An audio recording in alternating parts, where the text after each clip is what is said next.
लिङ्गम् जन्मज दुःखविनाशकलिङ्गं तत्प्रणमामि सदा शिवलिङ्गम्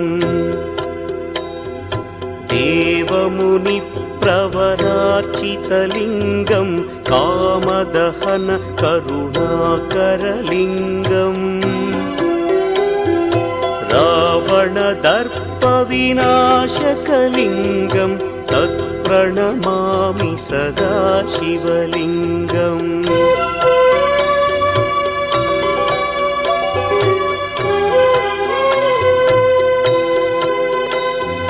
सर्वसुगन्धसुलेपितलिङ्गं बुद्धिविवर्धनकारणलिङ्गं सिद्धसुरासुरवन्दितलिङ्गं तत्प्रणमामि